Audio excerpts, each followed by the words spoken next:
Welcome back to Bosco Campus Mission.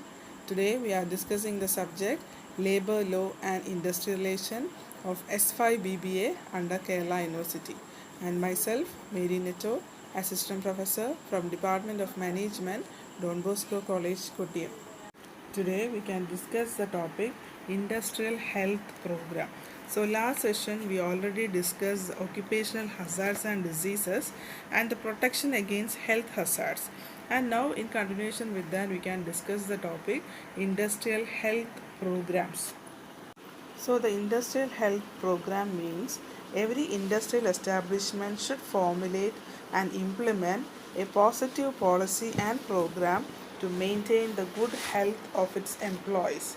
And so such a program should consist of the following steps. The first is maintenance and supervision of satisfactory sanitation and hygiene in the factory or office.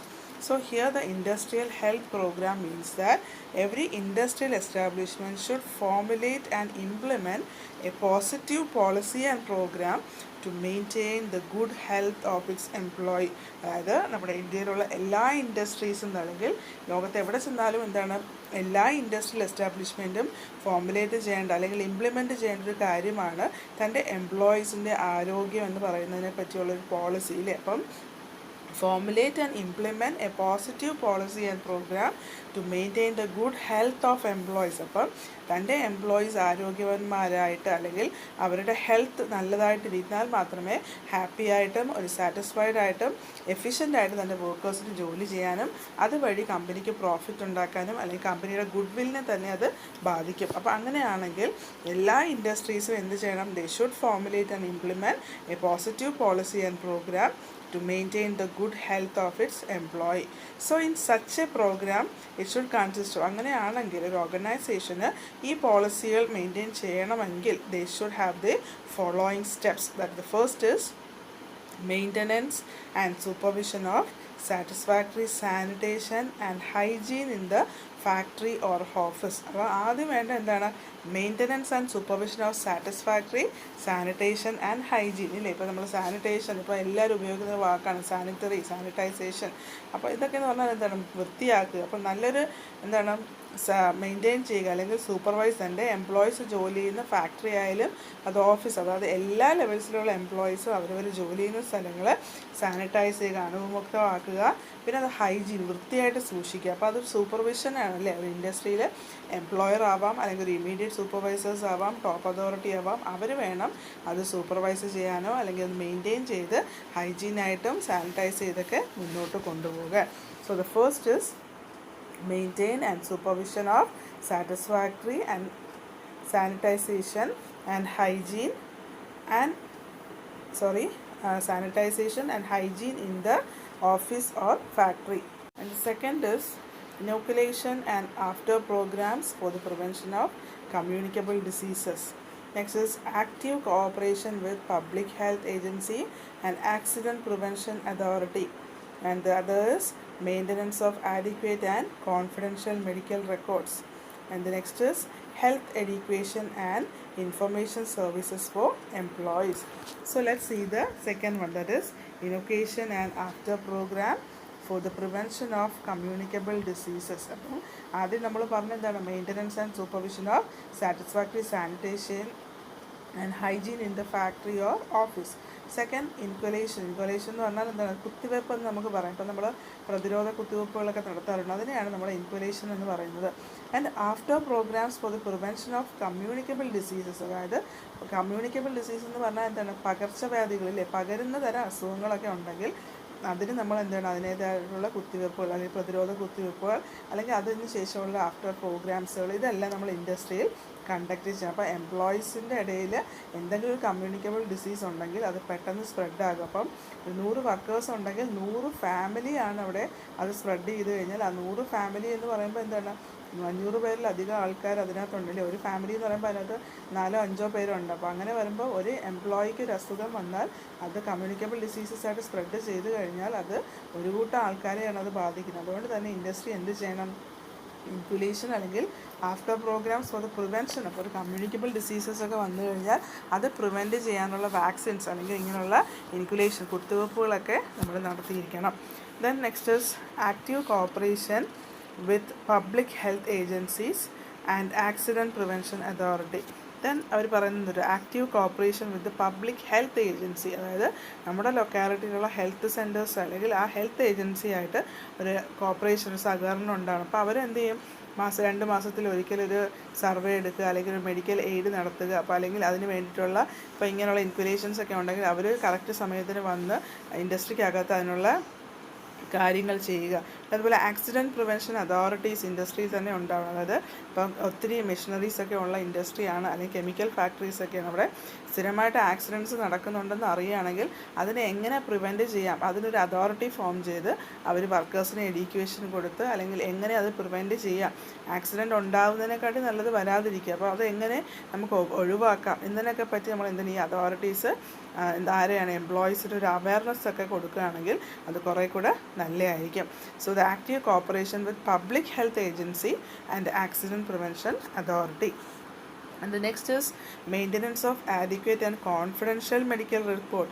ഇനി അതുപോലെ തന്നെ എന്താണ് ഒരു ഓർഗനൈസേഷനിൽ maintenance of adequate and confidential medical records, അതായത് ഒരു employee എന്ന നിലയിൽ അവർ റെക്കോർഡ്സ് നമ്മൾ എന്ത് ചെയ്യും, സൂക്ഷിക്കേണ്ടിയിരിക്കുന്നു അല്ലേ. അവർ ജോയിൻ ചെയ്യുന്നത് മുതൽ അവരുടെ റിട്ടയർമെൻറ്റ് വരെയുള്ള അല്ലെങ്കിൽ അവർ ടെർമിനേറ്റ് ചെയ്യുന്നൊരു സമയം വരെയുള്ള റെക്കോർഡ്സ് ഇൻഡസ്ട്രിയിൽ കീപ്പ് ചെയ്തിരിക്കണം. അപ്പോൾ അങ്ങനെയാണെങ്കിൽ അതിനകത്തൊരു ഹെൽത്ത് റെക്കോർഡ്സും കൂടെ ഉണ്ടായി, അതായത് ആരോഗ്യപരമായിട്ട് എന്തെങ്കിലും ഇഷ്യൂസൊക്കെ വരുന്ന ആൾക്കാരുണ്ടെങ്കിൽ അതെല്ലാം നമ്മൾ എന്ത് ചെയ്യണം, കോൺഫിഡൻഷ്യലായിട്ട് ഒരു മെഡിക്കൽ റെക്കോർഡ് കീപ്പ് ചെയ്യുക. കാരണം എന്തെങ്കിലും ഒരു അസുഖമുള്ളൊരു വ്യക്തിയാണ്, നാളെ അദ്ദേഹത്തിൻ്റെ പ്രൊമോഷൻ അല്ലെങ്കിൽ ഒരു കെമിക്കൽ ഫാക്ടറിയാണ്, അപ്പോൾ അതിലൊരു മേലുദ്യോഗസ്ഥനായിട്ടൊക്കെ റെക്കമെൻഡ് ചെയ്യുന്ന സമയത്ത് ഈ മെഡിക്കൽ ബാക്ക്ഗ്രൗണ്ട് നമ്മളൊന്ന് അറിഞ്ഞിരിക്കണം. കാരണം എന്തെങ്കിലും അസുഖങ്ങളുള്ളൊരു വ്യക്തിയാണ്, അയാളെ പ്രൊമോട്ട് ചെയ്താൽ അത് ഇൻഡസ്ട്രിക്ക് ചിലപ്പോൾ നെഗറ്റീവായിട്ടൊക്കെ ബാധിക്കുക. അതുകൊണ്ട് തന്നെ അയാൾക്കുണ്ടാവുന്ന പ്രോബ്ലംസിനെല്ലാം നമ്മൾ എന്ത് ചെയ്യണം, റെക്കോർഡ് ചെയ്യണം. അത് കോൺഫിഡൻഷ്യലായിട്ട് തന്നെ ആ റെക്കോർഡ് കീപ്പ് ചെയ്തിരിക്കണം. So the maintenance of adequate and confidential medical records. And the next is health education and information services.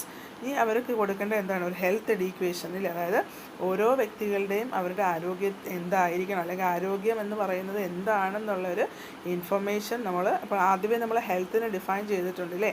ഒരു ഫിസിക്കലി ആൻഡ് മെൻ്റലി ഒരു വ്യക്തി ഫിറ്റ് ആണെങ്കിൽ മാത്രമേ അവൻ ആരോഗ്യവാനാണെന്ന് നമുക്ക് പറയാൻ പറ്റൂ അല്ലേ. അപ്പം ഒരു ഹെൽത്ത് എഡ്യൂക്കേഷൻ കൊടുക്കുക. പിന്നെ ഒരു ഇൻഫർമേഷൻ സർവീസസ് ഫോർ എംപ്ലോയീസിന് വേണ്ടിയിട്ട് കുറേ ഇൻഫർമേഷൻസിൽ ഒരു ആരോഗ്യവാനായിട്ടൊരു വ്യക്തി എങ്ങനെ ആയിരിക്കണം, അദ്ദേഹം എങ്ങനെ ആയിരിക്കണം ജോലി ചെയ്യേണ്ടത്, എത്ര മണിക്കൂർ ജോലി ചെയ്യണം, അപ്പം അങ്ങനെയുള്ളൊരു നല്ലൊരു എഡ്യൂക്കേഷൻ അവയർനെസ് അതിനെപ്പറ്റിയുള്ള ഇൻഫർമേഷൻസ് എംപ്ലോയീസിന് കൊടുത്തിരിക്കുക. So clear with the point, that is first we discuss maintenance and supervision of satisfactory sanitation and hygiene in the factory or office. Second, inoculation and after programs for the prevention of communicable diseases. Then active cooperation with public health agency and accident prevention authority. And next is maintenance of adequate and confidential medical records. And the next is health education and information services for employees. So clear with these points. Next is proper medical examination of every employees.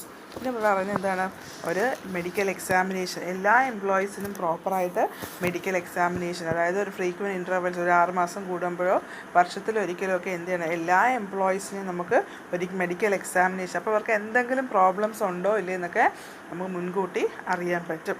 And the annual medical checkup of those expose to occupational hazards of diseases. അതുപോലെ തന്നെ ഒരു annual medical എല്ലാ വർഷത്തിലും ഒരു annual medical checkup എന്തിനാണ്, ഒരു occupational hazards അല്ലെങ്കിൽ ജോലിയിലിരിക്കുന്ന അല്ലെങ്കിൽ ഫാക്ടറി എന്ന് പറയുന്ന സാഹചര്യത്തിൽ എന്തെങ്കിലും പ്രോബ്ലംസ് ഉണ്ടോ, അല്ലെങ്കിൽ ഇൻഡസ്ട്രിക്കകത്ത് എന്തെങ്കിലും കമ്മ്യൂണിക്കബിൾ ഡിസീസസ് പടരാൻ സാധ്യതയുണ്ട്. അപ്പോൾ ഒരു ആനുവൽ ചെക്കപ്പ് എല്ലാവരിലൂടെയും നടത്തുമ്പോൾ അതിൽ എത്ര പേർക്ക് അസുഖങ്ങളുണ്ട്, അല്ലെങ്കിൽ ഇപ്പോൾ ആസ്മ എന്നൊക്കെ പറയുന്ന പോലെ നമ്മൾ ഇന്നലെ പറഞ്ഞു, ചില ഓർഗനൈസേഷനിൽ ജോലി ചെയ്യുമ്പം സ്ലോലി നമുക്ക് ആസ്മ അല്ലെങ്കിൽ അതുപോലുള്ള സ്കിൻ ഡിസീസസ് ഒക്കെ സ്ലോലി നമ്മൾക്ക് ക്യുമുലേറ്റ് ചെയ്ത് വരുന്നത്, പെട്ടെന്ന് കണ്ടുപിടിക്കാൻ പറ്റില്ല. അപ്പോൾ ചില ആനുവൽ മെഡിക്കൽ ചെക്കപ്പിൽ നമുക്ക് അങ്ങനെയുള്ള അസുഖങ്ങളുണ്ടെങ്കിൽ ഒരു മൊത്തത്തിലുള്ളവരിൽ എത്ര പേർക്ക് അങ്ങനെയുള്ള അസുഖം കണ്ടെത്തി, അപ്പോൾ അതൊരു മെജോറിറ്റി അല്ലെങ്കിൽ ഒരു 25% ഒക്കെ ഉണ്ടെന്ന് മനസ്സിലായാൽ നമുക്ക് മനസ്സിലാക്കാം ഇൻഡസ്ട്രിയിൽ ഉണ്ടാകുന്ന ചില സൈഡ് എഫക്ട്സ് ആണെന്ന്.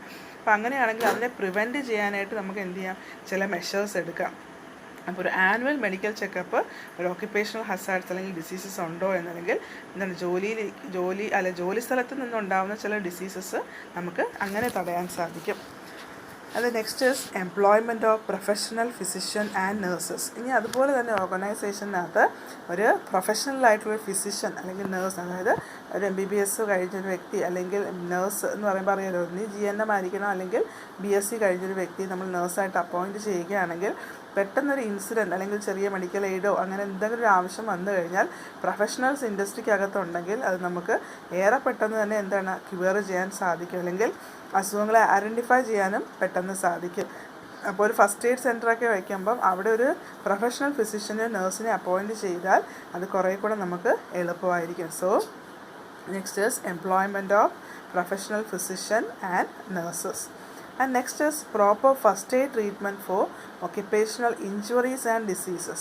ഈ പറയുന്നത് എന്താണ്, ഓർഗനൈസേഷനകത്ത് ഒരു ഫസ്റ്റ് എയ്ഡ് ഫെസിലിറ്റി, ഒരു ഓക്യുപ്പേഷണൽ ഇഞ്ചുറീസ്, അതായത് ജോലിയിലിരിക്കെ പെട്ടെന്നൊരു ഇഞ്ചുറി, എന്തെങ്കിലും കൈമുറികയോ കാല് അല്ലെങ്കിൽ മെഷീനകത്ത് വിടുകയോ അങ്ങനെയൊക്കെ വന്നോ അല്ലെങ്കിൽ പെട്ടെന്നൊരു അസുഖം വരികയോ ചെയ്താൽ അതിനൊരു ഫസ്റ്റ് എയ്ഡ് ട്രീറ്റ്മെൻറ്റ് പ്രോപ്പർ ആയിരിക്കണം. അപ്പോൾ നമ്മൾ പറഞ്ഞതാണ് പ്രൊഫഷണലായിട്ടുള്ള ഫിസിഷ്യൻസും നേഴ്സസൊക്കെ ഇൻഡസ്ട്രിയിലുണ്ടെങ്കിൽ നമുക്ക് ഈ ഫസ്റ്റ് എയ്ഡ് ട്രീറ്റ്മെൻറ്റ് പെർഫെക്റ്റായിട്ട് കൊടുക്കാൻ സാധിച്ചിരിക്കും. അപ്പോൾ എല്ലാ ഇൻഡസ്ട്രിയിലും ഒരു പ്രോപ്പറായിട്ട് എന്തുണ്ടാവണം, ഫസ്റ്റ് എയ്ഡ് ട്രീറ്റ്മെൻറ്റ് അല്ലേ, അല്ലെങ്കിൽ ഒരു ഓക്യുപ്പേഷണൽ ഇഞ്ചുറീസിനോ ഡിസീസസിനോ ഓവർകം ചെയ്യാൻ ഒരു proper first aid treatment centres ഉണ്ടായിരിക്കണം.